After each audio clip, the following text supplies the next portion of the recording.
বিশ্ব ফুটবলে সবচেয়ে আলোচিত ও প্রতিযোগিতাপূর্ণ বিষয়গুলোর একটি হলো খেলোয়াড়দের র্যাঙ্কিং বা পুরস্কারের তালিকা। আর সেখানে যদি লিওনেল মেসি থাকে 3 নম্বরে, কিন্তু ক্রিস্টিয়ানো রোনালদো না থাকে সেরা 10-এর মধ্যেও, তাহলে ফুটবল দুনিয়ায় তোলপাড় হবেই।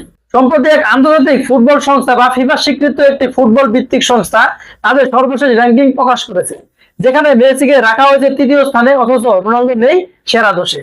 এই তালিকা প্রকাশের পর রোনালদোর ভক্তরা সামাজিক যোগাযোগ মাধ্যমে ক্ষোভ প্রকাশ করেছে। এমনকি রোনালদো নিজেও ক্ষোভ প্রকাশ করেছেন সামাজিক যোগাযোগ মাধ্যমে। কেননা এবার বর্ষসেরা ফুটবলের তালিকা প্রকাশ করেছেন federation of football history and statistics. সেই তালিকায় বর্ষসেরা ফুটবল নির্বাচিত হয়েছে ইংলিশ প্রিমিয়ার লিগের ক্লাব ম্যানচেস্টার সিটির ফরওয়ার্ড আর্লিং হ্যালান্ড। দ্বিতীয় হয়েছেন ফ্রান্সের ফরওয়ার্ড কিলিয়ান এমবাপ্পে। 2022 সালে বিশ্বকাপ জেতা আর্জেন্টাইন তারকা লিওনেল মেসি হয়েছেন তৃতীয়।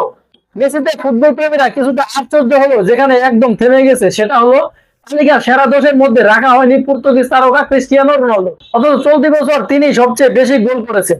এবছরে দেশ ও ক্লাব সব মিলে 53 গোল করেছেন সৌদি প্রো লিগের ক্লাব আল নাসরের এই তারকা। অপরদিকে হাল্যান্ড গোল করেছেন সব মিলিয়ে 52টি। সেরা 10-এর তালিকায় না রাখায় প্রতিবাদ করেছেন ক্রিস্টিয়ানো রোনালদো। পর্তুগালের একটি ক্রীড়া বিষয়ক সংবাদ অ্যাপ ওলার ইনস্টাগ্রাম আইডিতে পোস্ট করা বর্ষসেরা তালিকার কমেন্টে হাসির ইমোজি দিয়েছে রোনালদো, সঙ্গে একটি লজ্জা ইমোজিও জড়িয়ে দিয়েছেন এই তারকা।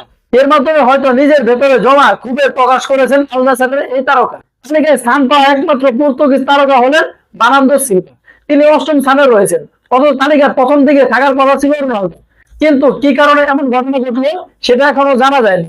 এর জন্য পর্তুগিজ তারকা তিনি খুব প্রকাশ করেছেন সামাজিক যোগাযোগ মাধ্যমে। তো এখন আপনারা কি মনে করেন, এই তালিকায় রোনালদো কি উপরে থাকার কথা ছিল, নাকি যেখানে ছিল সেখানে ঠিক আছে?